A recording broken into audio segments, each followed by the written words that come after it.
चलिए options trading की दुनिया में गोता लगाते हैं। ये एक ऐसा फाइनेंशियल टूल है जो सुनने में तो बहुत आता है और कुछ लोगों के लिए भारी मुनाफा भी लाता है, लेकिन सच कहूं तो इसे अक्सर गलत समझा जाता है। तो आज हमारा काम है इसे एकदम आसान भाषा में समझना। तो चलिए सबसे बुनियादी सवाल से शुरू करते हैं। आखिर ये ऑप्शंस कॉन्ट्रैक्ट है क्या चीज? बहुत सिंपल है। एक ऑप्शन असल में एक कॉन्ट्रैक्ट है। ये एक ऐसा कॉन्ट्रैक्ट है जो किसी को भविष्य में एक पहले से तय की गई कीमत और तारीख पर कुछ खरीदने या बेचने का अधिकार देता है। और यहां पर यह अधिकार शब्द बहुत जरूरी है, क्योंकि ये कोई मजबूरी नहीं है, सिर्फ एक हक है। ठीक है, तो अब जब हम ये समझ गए कि ऑप्शन एक कॉन्ट्रैक्ट है, तो चलिए इसके दो सबसे अहम हिस्सों को देखते हैं, कॉल्स और पुट्स। ये दो बिल्डिंग ब्लॉक्स हैं और ये जानना जरूरी है कि इनमें फर्क क्या है। देखिए, इसे ऐसे समझिए, अगर किसी को लगता है कि स्टॉक का भाव ऊपर जाएगा मतलब तेजी आएगी, तो वो कॉल ऑप्शन की तरफ देखेगा। और इसके ठीक उलट, अगर लगता है कि भाव नीचे गिरेगा मतलब मंदी आएगी, तो पुट ऑप्शन काम आता है। तो तेजी के लिए कॉल, मंदी के लिए पुट, सिंपल। अब हर कॉन्ट्रैक्ट में जैसा कि होता है दो पार्टियां होती हैं, है ना? एक खरीदार और एक बेचने वाला। ऑप्शंस में भी यही होता है। तो चलिए अब समझते हैं कि इन दोनों के रोल में क्या फर्क है। और ये फर्क एक बहुत ही जरूरी कॉन्सेप्ट पर टिका है, अधिकार बनाम दायित्व। एक पार्टी को मिलता है एक राइट यानी अधिकार, तो दूसरी पार्टी पर आ जाता है एक ऑब्लिगेशन यानी दायित्व। बस यही खेल है। तो जो खरीदार है, जिसे हम होल्डर भी कहते हैं, वो एक छोटी सी रकम, जिसे प्रीमियम कहते हैं, देकर सौदा करने का अधिकार खरीदता है। इससे उसका रिस्क लिमिटेड हो जाता है, ज्यादा से ज्यादा उसका प्रीमियम ही डूबेगा।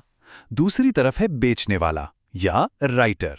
वो ये प्रीमियम अपनी जेब में रखता है और बदले में सौदा पूरा करने का दायित्व लेता है। अगर खरीदार ने चाहा तो उसे तुरंत इनकम हो जाती है।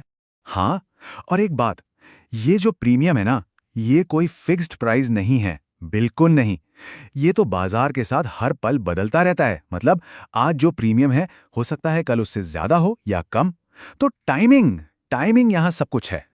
ओके, तो अब तक हमने बेसिक चीजें समझ ली हैं, कॉल, पुट, खरीदार, बेचने वाला। अब देखते हैं कि असल दुनिया में इन्वेस्टर्स इन चीजों का इस्तेमाल करके अपनी स्ट्रैटेजी कैसे बनाते हैं।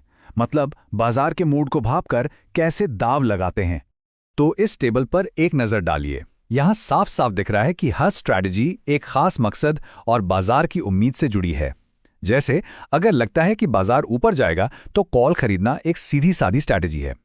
लेकिन अगर बाजार को लेकर कोई कंफ्यूजन है, मतलब समझ नहीं आ रहा कि ऊपर जाएगा या नीचे, तो कॉल या पुट राइटिंग करके प्रीमियम कमाने पर फोकस किया जा सकता है। हर सिचुएशन के लिए एक अलग चाल। ये सब सुनने में बड़ा दिलचस्प लगता है ना?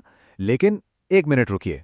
जहां ऑप्शंस में बड़ा मुनाफा कमाने का मौका है, वहीं इसमें बड़े बड़े जोखिम भी हैं। तो आगे बढ़ने से पहले कुछ जरूरी चेतावनियों पर ध्यान देना बहुत बहुत जरूरी है। और सीखने का सबसे अच्छा तरीका है ये देखना कि लोग आम तौर पर क्या गलतियां करते हैं। अगर हम उन गलतियों को जान लें तो हम उनसे बच सकते हैं, है ना? तो ये 3 बातें गांठ बांध लीजिए। पहली, ओवर लेवरेजिंग से बचें, मतलब कम पैसे से बड़ा दाव खेलना। ये मुनाफे को तो कई गुना कर सकता है, लेकिन नुकसान को भी उसी रफ्तार से बढ़ाता है। दूसरी गलती, कॉन्ट्रैक्ट को ठीक से ना समझना। अरे भाई, अगर शर्तें ही नहीं पता होंगी तो अनजाने में किसी बड़े दायित्व में फंस सकते हैं। और तीसरी और सबसे जरूरी बात, रिसर्च। ऑप्शंस की कीमत हवा में तय नहीं होती, वो उस स्टॉक पर निर्भर करती है जिसके लिए वो है। तो उस स्टॉक की पूरी पड़ताल करना बेहद जरूरी है। तो कुल मिलाकर बात यह है कि ऑप्शंस एक ताकतवर औजार है। ये बाजार में अपनी रणनीति को लागू करने की जबरदस्त शक्ति देता है। लेकिन हर बड़ी ताकत के साथ बड़ी जिम्मेदारी भी आती है। यहां जिम्मेदारी है ज्ञान की, अनुशासन की। तो आखिरी सवाल यही है कि क्या ये प्रतिबद्धता दिखाने के लिए आप तैयार हैं?